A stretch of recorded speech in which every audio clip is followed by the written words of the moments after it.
they're facing whatever challenges in their life, they've been able to overcome quite a lot because they had that frame of reference in the form of their mother. And it seems to be the DNA of South Africans, that you will keep going. I think for women in particular, we can kind of create a space, create discourse with creative methodology. What kind of narratives we, as researchers, as historians, as people who want to listen to the testimonies, which voices are we listening to? Only the voice of the trauma? What about the voices of resilience?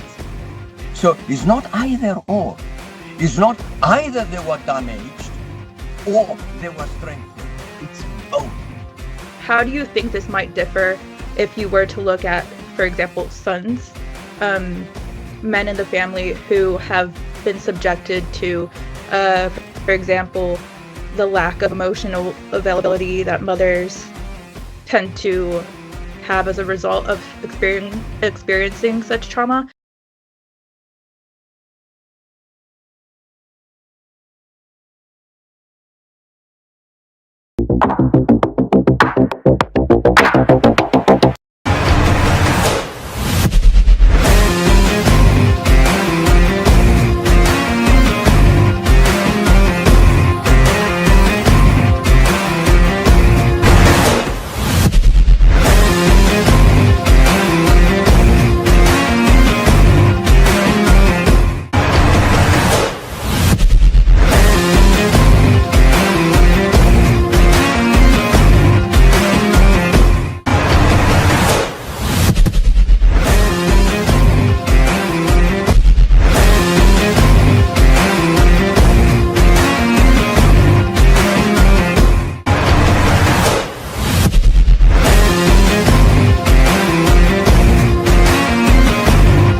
It's a wonderful initiative.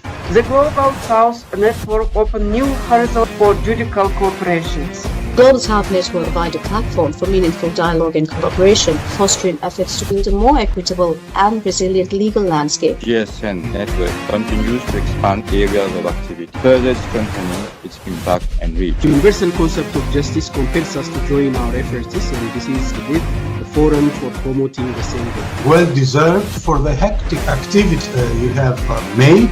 I am astonished, I am amazed, I was impressed. May I at the outset commend you, Dr. Ayad, for the immense work that you're doing in the GSN and the Global South Network is a much admired initiative. It's commendable. South Network focuses on all disciplines and regions, creating a bridge between academia, civil society, legal community, etc.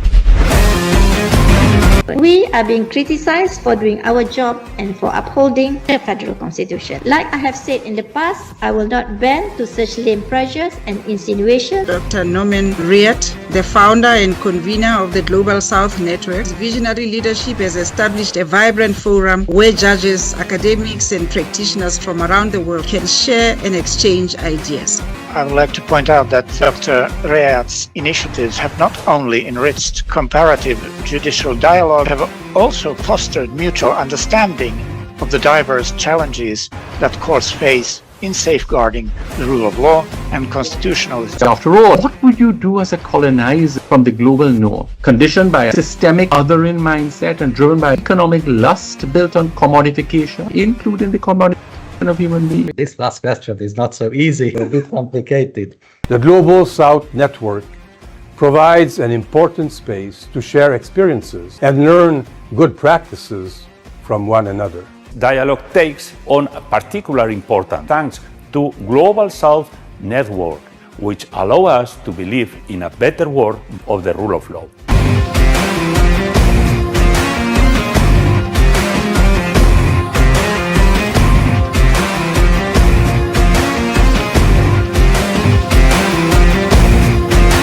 Good afternoon, everyone. It's my great pleasure to welcome you all to the 16th seminar in Phase 5 of the International Interdisciplinary PhDinprogress weekly seminar series organized by the Global South Network. I'm Dr. Noman Riayat. I'm lecturing in law at the Leicester Law School, University of Leicester. My research interests lie within the area of constitutionalism, judicial independence, rule of law. Today's seminar is of some interest to us as well, people from the law school, because conflict is one of the reasons for trauma. And when there's a conflict, there's an issue of human rights protection, and their courts come into play. I'm joined by one discussant and two peer commentators. Dr. Renos Papadopoulos is the discussant for today's session. Dr. Papadopoulos is a professor at the Department of Psychosocial and Psychoanalytic Studies, University of Essex. He is the founder and director of the Center for Trauma, Asylum and Refugees, founder and course director of the Master of Arts and PhD in Refugee Care. He's a practicing clinical psychologist, family therapist, and Jungian psychoanalyst who has been involved in the training and supervision of specialists in these three spheres. As consultant to the United Nations and other organizations, he has been working with refugees, tortured persons, trafficked people, and other survivors of political violence and disasters in many countries. He lectures and offers specialist trainings internationally, and his writings have appeared in 18 languages. Ashleigh Percival-Borley is the first peer commentator for today's session.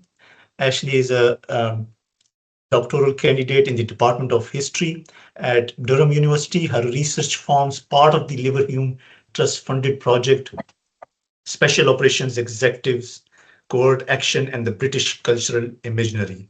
Her doctoral thesis, Oral History, the British Cultural Imaginary, and the Lives of the Special Operation Executives, Amateur Agents, explores how former operatives of the Special Operations Executives remembered their wartime experiences and how these recollections intersect with cultural narratives of heroism, amateurism, and secrecy. Isabella Pellian is the second peer commentator for today's session. Isabella is a research student in the Center of Research and Education in Forensic Psychology, University of Kent.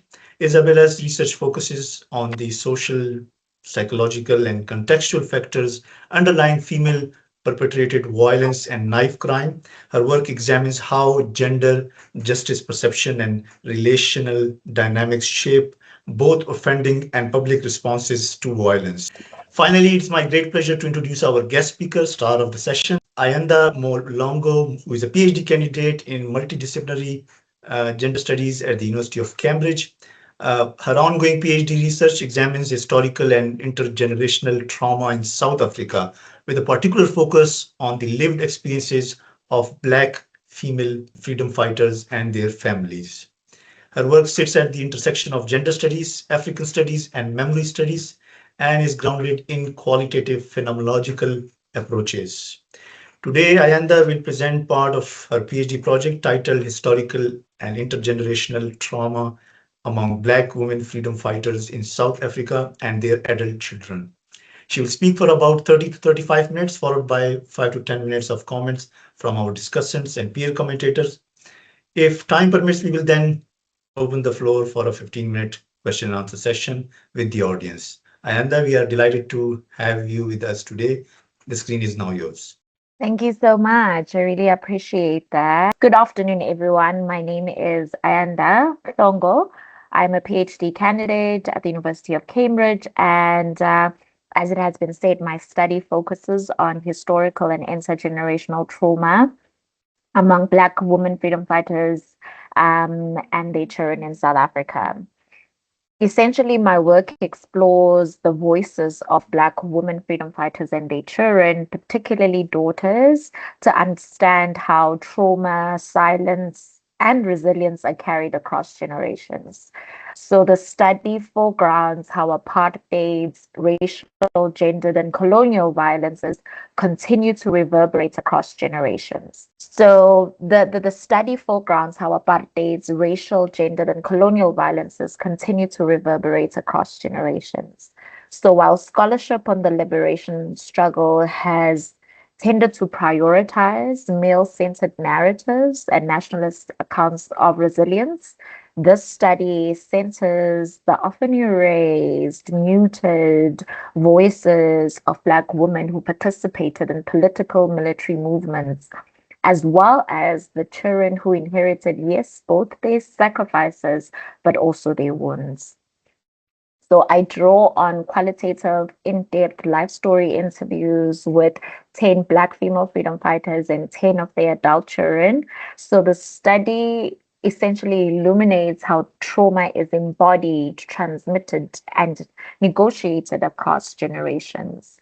So participants' narratives have revealed layered experiences of multiple intersecting oppressions, which I call ukuhlukunyezwa okuphindaphindiwe, a decolonial analytic that seeks to explain the multiple intersecting oppressions experienced by the participants, shaped by racialized patriarchy, sexism within the liberation movement, and the structural afterlives of apartheid in South Africa.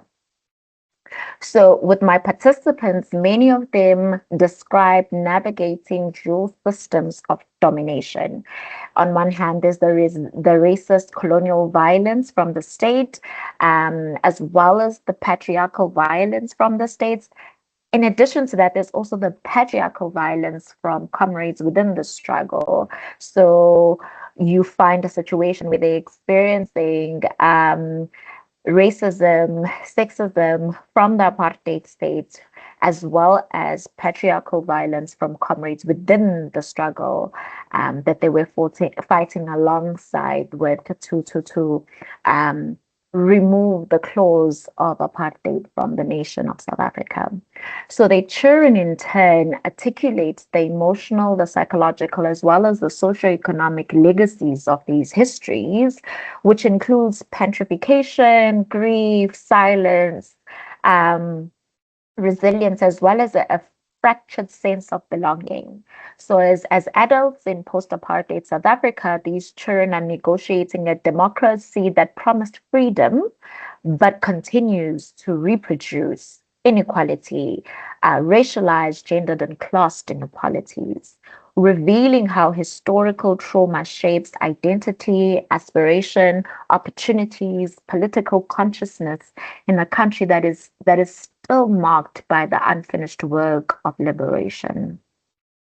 So my analysis is grounded in an integrated theoretical framework that weaves together historical trauma theory, post-colonial theory, intersectionality, as well as critical race theory. So this multi-dimensional lens enables a deep interrogation of how memory, identity, loss, and power can circulate, reverberate across generations, and how colonial logics continue to shape contemporary inequalities in post-apartheid South Africa.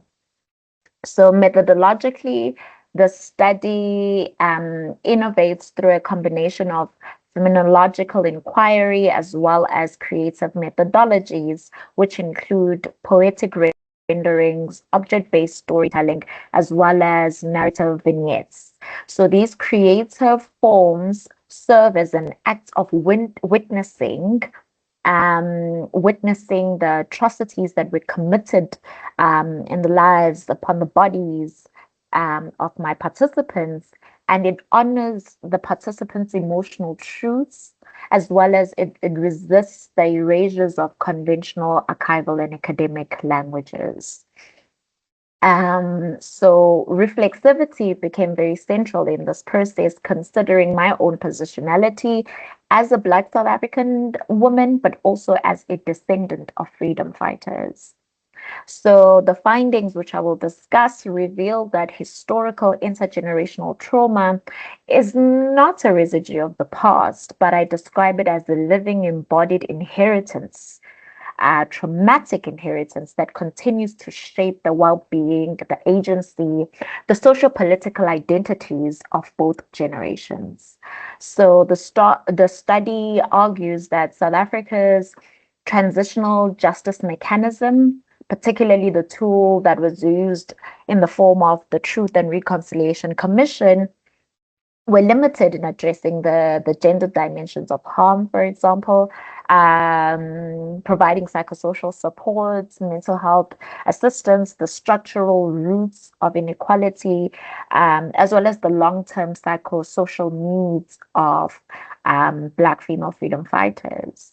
So by documenting these untold stories from individuals that may not be well known, the study contributes, the hope is that it contributes to reimagining healing, justice, nation building in ways that center Black women's experiences, their knowledge, as well as their leadership and contribution in the liberation struggle. Ultimately, the research essentially offers an intersectional and decolonial rereading of South Africa's liberation history, reframing the legacy of apartheid as historical intergenerational trauma, whose impact remains deeply felt. And we explore this from the perspective of Black female freedom fighters and their progeny. So at its heart, the research is asking what happens when the struggle is inherited and not necessarily chosen. Going into some of the themes that came out of my study and the research process, one of the participants said, we inherited more than surnames, bloodlines and memories. We inherited silence where there should have been stories. We inherited pride that was heavy with pain. We inherited resilience. Yes, but also raptures, grief, and unfinished justice. So for many of the children of freedom fighters, Black female freedom fighters that participated in the study, the struggle didn't end in 1994. So 1994 is when South Africa became a democratic country. The struggle moved into homes, it moved into schools, it moved into relationships, it moved into opportunities, and even bodies. It shaped how children were parented and how one understood belonging in a country that referred to them as born free, because that's the title that's given to the generation of young people that were born from 94 onwards. They were referred to as born free, but left carrying a lot of the depths of trauma as a result of apartheid experienced by the parents who participated in the struggle. And when my participants expressed this, I sensed that there was a refusal to romanticize sacrifice.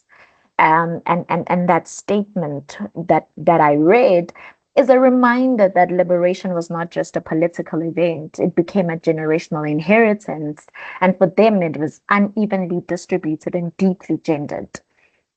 Daughters especially often carried the emotional cost of caring for the sick parents, of navigating emotional absence, and translating the silence into survival. And as my participants spoke about their experiences, I saw it as an invitation to listen differently. Yes, to document, and also to listen differently, to hear not only the gunfires and the slogans of the past, but some of the echoes that are still left in families, that are left in identities, that are left in the bloodlines as a result of the unfinished project of justice in South Africa. So when we set the scene, setting the context, I think it's important to again highlight that much of South Africa's liberation history is told through very male-centered narratives of political leadership and armed struggle in South Africa. Women's experiences, especially as freedom fighters, as heroes, as community builders, are often silenced or not given appropriate attention. And this research intervenes by listening to both mothers and their adult children, to both freedom fighters, female freedom fighters and their adult children. And their stories reveal how historical trauma and gendered expectations shape intergenerational narratives of identity, belonging, opportunity, care, and perceptions of social justice in South Africa. And as I'd mentioned, I use a phenomenological tongue twister, trauma-informed methodology centering lived experiences while creating ethical reflective spaces for dialogue. And it's important to note that the kind of discrimination and race-based oppression that I am referring to that took place in South Africa during colonization, during apartheid, can be traced back to 1652 when the Dutch settlers arrived in South Africa. Others have argued that it even goes beyond that. So Dutch traders laid the foundation for white supremacist ideology to reign in South Africa. This foundation created centuries of exploitation and the formation of the Union of South Africa. And thereafter, there was a system put in place to formalize and legitimize the racist and unfair treatment of non-whites. And my participants would fall under that category of being classified as non-whites. I will talk about racial categorization or hierarchy in South Africa. I think that's important to note right here. This system then was called apartheid, a system of oppression on the grounds of race. And apartheid began in 1948 and ended in 1994. It was led by the National Party, which was an exclusively white minority government. And South Africa was considered by white people as a white man's country, where other racial groups were not allowed to participate in the full political rights of the country. So every person that lived in South Africa was legally classified to a racial group that was either black, white, colored, or Indian. And one of the style, he wrote a really interesting piece and regarded apartheid as the highest stage of white supremacy in South Africa's history. So with that, there were numerous discriminatory laws that were made by the apartheid government to uphold racial lines and racial separatedness. For example, there was the Population Registration Act, which was developed by the apartheid government, and it demanded people to be registered in accordance with their racial group. Now, this created racial hierarchy where people were treated differently based on their racial group in accordance with this registration. There was also the Group Areas Act. So with the Group Areas Act, it geographically separated people based on their race. In other words, there were residential areas that were specifically reserved for white, colored, Indian, and black people. There was also the Promotion of Bantu Self-Government Act, which further removed black people from areas that were considered to be for white people. The best of the land was reserved for white people. And this included being removed from areas such as District 6, Sophia Town, Lady Selbourne, that were in the city or urban areas. So non-white people were then placed in townships, which is where my participants were born and brought up, and these were the underdeveloped areas which were far from the towns and far from white people.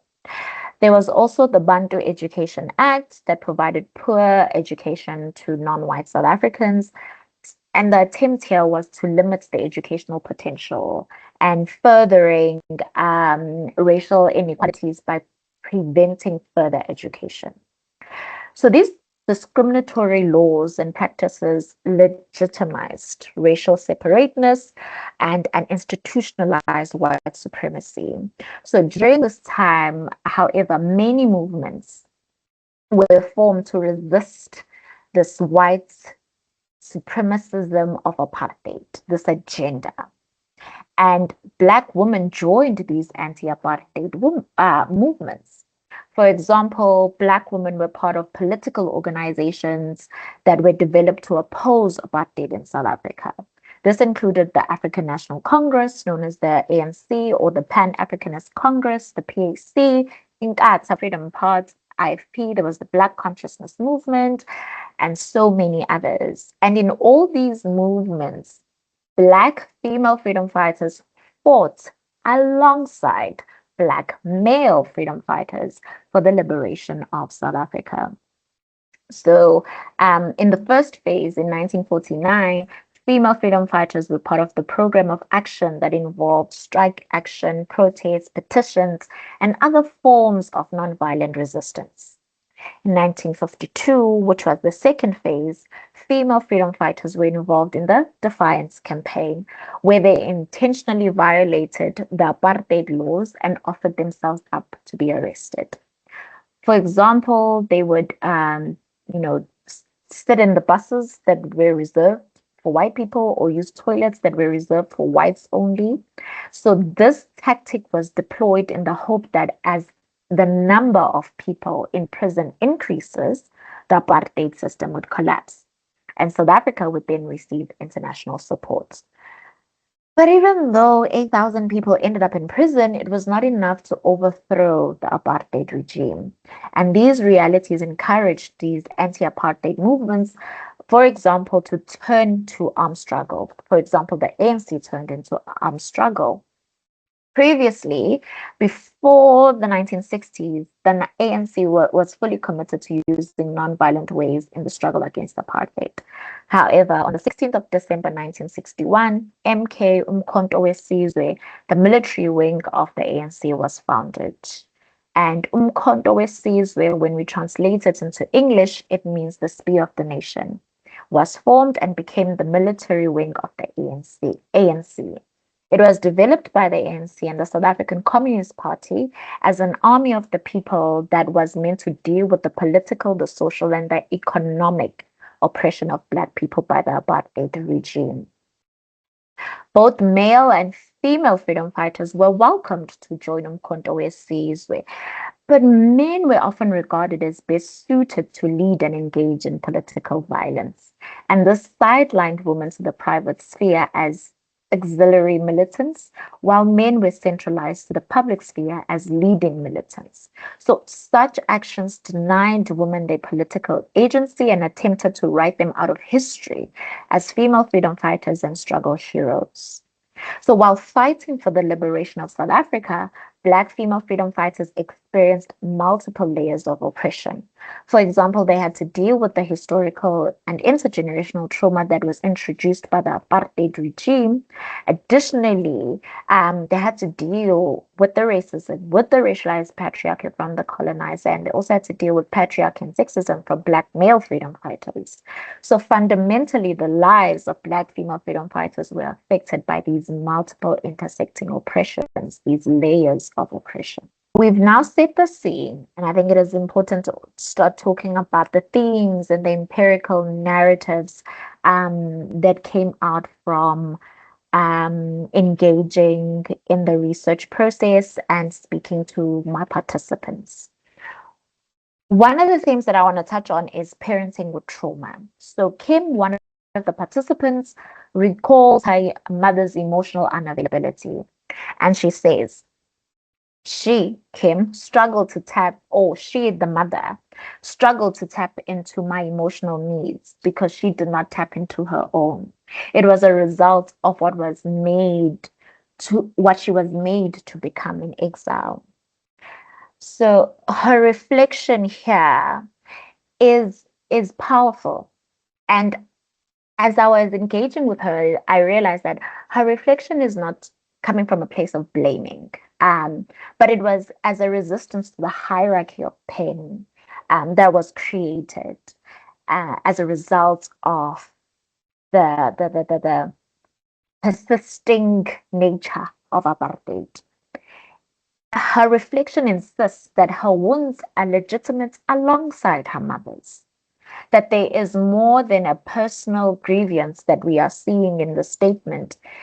It was a feminist act of refusing silence and inherited shame. And then the second theme that I want to touch on is around the burden of care. Palisa describes postponing her own childhood to care for her sick mother and younger brother.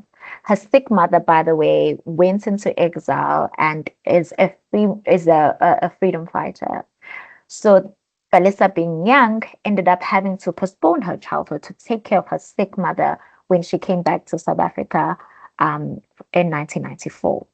Balissa says, I had to step out. I had to postpone my childhood and be a carer at a young age. And her words surface how trauma produces adultification. And I realized in my study that this was the case, particularly for daughters. And here, survival meant emotional suppression. And it reflected a broader cultural script that equates vulnerability with weakness. I remember her saying that she felt like she couldn't cry even in front of her mother. She had to be strong because being strong is what her mother has always known. And her mom went on to pass on. And it's only now where she is reconciling with her younger self and having to learn to be vulnerable, that it is okay to cry and all of that. But she postponed those emotions, those promptings as a result of the burden of care that was placed on her lap that she inherited. And that was quite sad. The second theme that I want to talk about is around militarized parenting and rupture. Thabiso recalls and says, my mother raised me as if I was a mini soldier. She ruled with a hard rod. So in my language, I'm Zulu. When someone says that means she was ruling with a hard rod. And that's the direct translation. And this story shows how militarized discipline that the female freedom fighter, the mother, was rooted in struggle, and it reshaped their parenting practices. Thabiso also mentioned that he also witnessed his mother soften with time, and for him that revealed an uneven healing across siblings and generations. And he wondered if does time really heal? Because how he was raised and how his other siblings were raised is quite different. The militarized discipline differed with time across siblings and generations. Because the female freedom fighter now is a grandmother as well. The next theme that I want to discuss is around exile, belonging, and identity. Zola was born in exile. Zola is the daughter of the freedom fighter and recalls being mocked as Ikwerekwere, or foreigner, when translated into English. And Zola says, even though my family was South African, I was still seen as a foreigner because of the language barrier. So Zola was born in exile and came back to South Africa in 1994. So even though she was South African, but she was still seen as a foreigner because of the language barrier, because of where she was born. She had to relearn to speak. She had to learn, rather, how to speak South African languages when she came back in 1994. And her story highlights exile's afterlives, that she sees herself as South African, but there was a fractured belonging, a cultural dislocation that happened as a result of her mother having to go into exile, having to give birth to her in exile. And now she feels like she has to navigate these sometimes conflicting worlds, which caused her to be othered.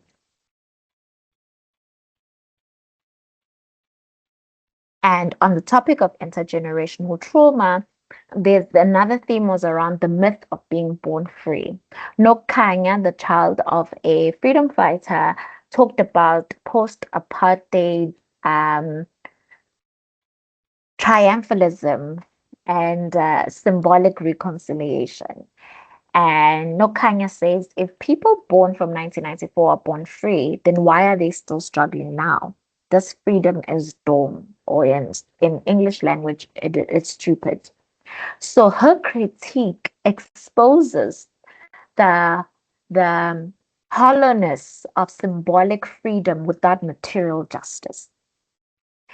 And that's important to state, because South Africa is regarded as this country that was able to go against what was expected. By that I mean people were foreseeing war, people were foreseeing cultural, racial clash happening, and all of that. And we're now seen as a melting pot of different cultures that is progressive in how we live. But what we are seeing from the narratives here is that there is symbolic reconciliation, and there's also a demand for structural change and addressing structural inequalities. And that demand comes from all generations, but particularly the generation that was born after 94, who are regarded as the born frees. So these narratives extend existing trauma theory by situating personal wounds within the structural and gendered histories that exist in the country. They show how exile demanded emotional suppression and how trauma has shaped parenting styles and how daughters particularly carry burdens of silence and care. So the findings of the study return to the central research question. What is the relationship between patriarchy, sexism, and historical intergenerational trauma in political military movements and their aftermath? And through the life stories of Black female freedom fighters and their children, I found that trauma, agency, betrayal, and resilience are not abstract concepts, but they are lived and embodied realities that are carried by my participants. And these narratives reveal how liberation remains unfinished in South Africa and how intergenerational repair is both urgently needed and deeply contested. So trauma emerged not only as disabling, but as a source of political resistance. I find that, and this is something Braveheart and De Bruyne have said, that trauma is not confined to the past. It is relational and it is inherited. My participants show how embodied pain also became a source of political agency. So the woman in the study translated the embodied pain, the losses of family, exile, violence, participating in activism into sustained commitment to liberation. However, though, trauma did not end in 1994. It persists as a living archive, resurfacing in different ways in the homes through strict parenting, emotional unavailability, intergenerational delusionment. And in this way, trauma then becomes both a catalyst as well as a continuity, right? So something about this also is that the participants felt betrayed by the anti-apartheid movements, by the anti-apartheid movement leaders, by their fellow comrades. So here we see betrayal and intergenerational wounds colliding. So betrayal, according to the participants, cuts across multiple registers. It was felt in the comrades' silencing of women's pain, in post-apartheid neglect of veterans, and in ideological shifts from solidarity to neoliberalism. Structures such as the TRC, according to my participants, sidelined women's pain. And my findings extend this by showing how erasure itself functions as betrayal and is transmitted as grief and anger across the generations. So to conclude, I would say that the narratives of Black female freedom fighters and the children compel us, all of us, to rethink about liberation, to rethink about the legacy of liberation in South Africa. Their stories reveal that freedom is incomplete, it is uneven and heavy with unresolved trauma, but they also point to possibilities. So exploring historical intergenerational trauma allows us to honor both the wisdom of elders Black female freedom fighters who participated in the struggle, as well as the demands of the younger generations. So in a way, it fosters healing, visibility, agency, and accountability. And if we are to reimagine governance and justice in transitional societies, it is important that we listen to these intergenerational voices. These voices that remind us that struggle was not just fought, but it was also inherited. Thank you very much. Thank you very much, Ayanda. As already mentioned in the chat box, super interesting and a lot of similarities with many other countries, including the one from where I have come from. I think if you recruit people from there, they will say the same thing, but the access might be a big issue. All right, I will stop myself from discussion. Allow me to invite our esteemed discussant, Professor Renos Papadopoulos. Over to you. Thank you very much. Thank you very much. I cannot stop sort of showering you with praise. I mean, it's just unbelievable the work you have done. I'm so pleased. Talking about positionality, I'm a white man, but actually I was teaching at the University of Cape Town between 1970 and 1980. And my white South African wife was imprisoned during apartheid. And I'm not here to sort of say that I was a freedom fighter, but I was a bit of an activist in some way. What you are offering is something that has not been there, and it's high time that it is there. It is high time that it is there. Sorry, I don't want to be emotional. You are providing a perspective that has not been there from the African Black women, from their daughters, and connecting it with the unfulfilled promises of the liberation that we all fought for in a different way. It shows, by the way, in terms of your PhD, I would say that it will be useful to look at some of the literature. Tragically, there is literature from white survivors, women of ANC families who were abroad about their own experiences, etc., etc. And you'll find a lot of similarities, and it will be interesting to sort of see the differences as well. I mean, they were also brought up to be heroes and all of that, but there was never been, you know, from your perspective, and it's so wonderful that it is there. There are other subtle things that can be identified in your remarkable study. For example, the current dilemma that these very daughters must have, on the one hand, not disowning their trauma and the fact that they did not have parenting. On the other hand, not giving up on, not betraying the struggle. I mean, it was good that their parents were in struggle. So they must be experiencing an enormous moral dilemma in themselves. They don't want to speak badly about their freedom fighter parents because they know how much they suffered. But on the other hand, they were not good parents and they are suffering as well. So the question is, how do they negotiate that dilemma? So there are so many things that I can say.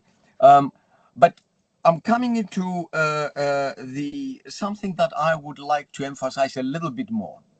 And that is this. You include the word resilience in your title here and there, but we don't see it. And I am interested in this because a lot of my work is about that, actually. What kind of narratives we, as researchers, as historians, as people who want to listen to the testimonies, which voices are we listening to? Only the voice of the trauma? What about the voices of resilience? So it's not either or. It's not either they were damaged or they were strengthened. It's both. And it's finding that kind of appropriate methodology that can identify both the strengths and the weaknesses, both the damage inflicted as well as what inspired them and what drives them despite the the trauma. So again, we don't have time. In all modesty, I can say that I developed such a framework. I call it the adversity grid, which is used in many situations from United Nations agencies to historians and all of that, where we can see what is the damage, but what are the existing strengths that they were able to be survived during that adversity, and moreover, in what way they were strengthened by that experience of that adversity. And that is what I call adversity activated development. I will be very happy to have contact with you later if you are interested, for me to help you with some additional perspectives. But that is what concerns me, because the effect is that although we want to help them, in effect we keep them pinned down in the victim perspective, and we do not see what they also gained from that. And I repeat, it's not either or, it's both. And holding on to this complexity is not easy, but this is what requires more nuanced methodology. I can go on forever, but I want to thank you from the bottom of my heart for what you said. It's absolutely fantastic, and it can be improved with some of these very modest suggestions that I have mentioned. Thank you. Thank you very much, Dr. Papadopoulos, for very useful, insightful contribution. So Ayanda, we have a South African specific and the general theoretical feedback. Let's have a outward, inward looking of feedback by going to Ash. Ash, over to you. Hi, I just want to say that was absolutely incredible, and it was just so wonderful to hear. I'm an oral historian, so I'm doing very similar work in certain areas and very, very different work in other areas. And I wanted to kind of talk to you a bit about that sort of creative methodology. Huge advocate for creative methodology. I think for women in particular, we can kind of create a space, create discourse with creative methodology. And I kind of wanted to jump on this kind of refusal to romanticize. And I'm going to bring Louisa Passerini in because I love her work. And she's done a lot on myth biography, and I've kind of wrote down about the gap between the heroic public script and the private, more complicated truth. And I'm just curious about the creative methodology in relation to that. So did you find participants kind of performing a particular narrative for you because of your positionality, which I love the fact that you put your reflexivity in there. I think that's wonderful. And were there sort of, I kind of want to say silences or absences in the accounts that felt quite analytically significant, as well as what was actually said, the content itself? My second one, as a mother, and I am aware again, my personality, I'm a white mother, but I really liked this kind of mother-daughter dyad, and I don't think there's a lot on those relationships historically in general, and it's a kind of a paired life histories. And I've kind of put a question here: did you find moments where mother and daughter narrated events differently, and if so, how did you kind of handle that divergence analytically? And then my last one was militarized parenting. I'm a veteran myself. My poor daughter's great at press ups now, but that image of my mum raised me as if I was a mini soldier, extraordinary. Loved that quote. And I just wanted to see whether in the thesis, do you distinguish this militarized parenting as protective versus traumatic replication? Like, and did you make that distinction, or did the daughters themselves make that distinction? And finally, I just thought it was such a significant and kind of timely contribution, and this kind of triumphant 1994 narrative, and you sort of undermining that, and I just, yeah, it really touched me in kind of lots of ways, and yeah, really well done. I was really impressed, and thank you. Fantastic, thank you, Ash, for your feedback. Now I'm going to invite Isabella. Hi, so that was really interesting and is very powerful. Really well done with it. It was just so powerful, and the way you spoke about it, I could just see how much of a passionate topic it is for you. So thank you for sharing this with us. And I just had a couple questions. My first question is, I wrote it down, sorry.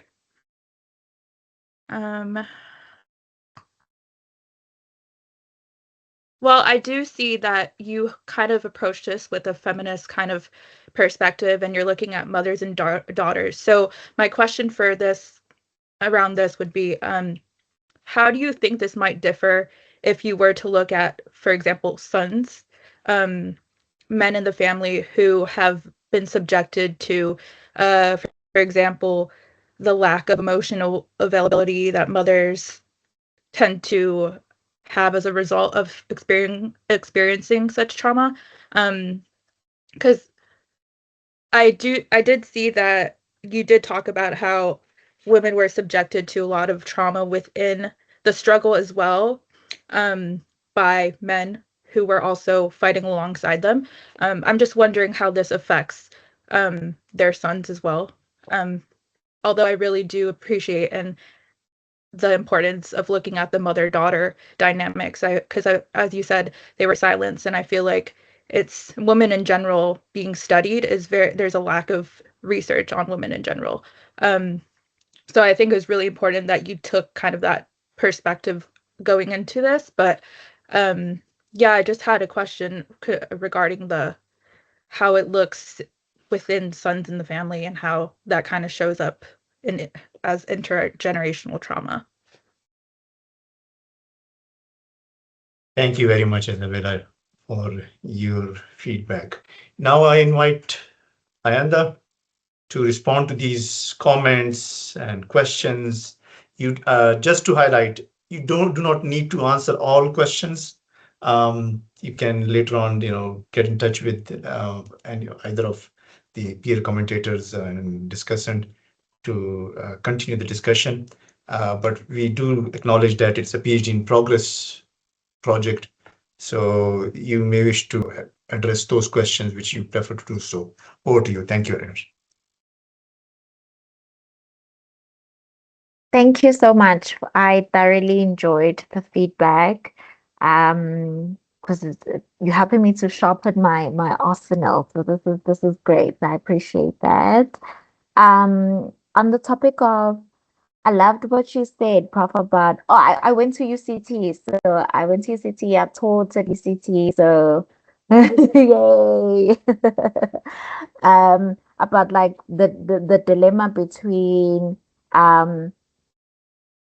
acknowledging the role that their parents played in the struggle and seeing them as heroes, and feeling bad about having to say some of the negatives that came from their parents being part of the struggle. I found that being something that was present when I spoke to the children of the freedom fighters. They would highlight how amazing of a freedom fighter their parents were, and they felt bad for saying some of the things that they said about their relationship with their parents. And what came out of that, though, on the topic of resilience, is that one of the things that they appreciate is that they learned to be resilient by observing how resilient their mothers were. And as a result, whether they're facing whatever challenges in their life, they've been able to overcome quite a lot because they had that frame of reference in the form of their mother. So that was quite interesting to see. And it seems to be the DNA of South Africans, that you will keep going. And sometimes I wonder how detrimental that can be, because we struggle to have soft landings. And yes, it's interesting. So I'm definitely noting that about the strengths and weaknesses, and I'd love to get the grid and have this conversation further.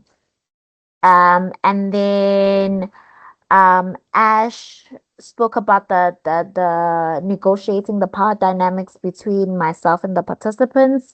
That was interesting, but I think because I'm the child of freedom fighters, that helped me to have access to the network, but also to be able to have them lean in and trust me with certain things that they often said, I've never said this to anyone, including my daughters.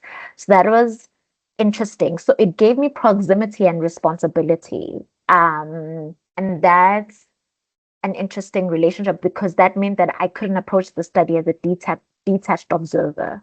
So there's something about that I often had to reflect on. And around militarized parenting, I often got the sense that the mothers saw it as that militarized parenting or discipline was actually protection. It was preparing them for the difficult world. And the children could acknowledge that, but they still were honest about the negatives that come with that kind of approach, such as finding it difficult to cry in front of your parents because she's just going to say, why are you crying? Wipe your tears. You need to do this, that, and the other. So that was, again, going back to when do you become soft and when do you become heroic and strong like your mother? Learning to negotiate those dual expressions of yourself was quite difficult for them. And around the question of how did this differ when I interviewed the sons? So I interviewed 8 daughters and 2 sons. And what I found interesting was the sons were more expressive about their mothers as heroes and less expressive about how the militarized discipline, for example, affected them. So they didn't want to touch more on the emotional aspects. They wanted to talk more about how their parents are, iconic and revolutionaries. And maybe that goes back to how we've socialized our men.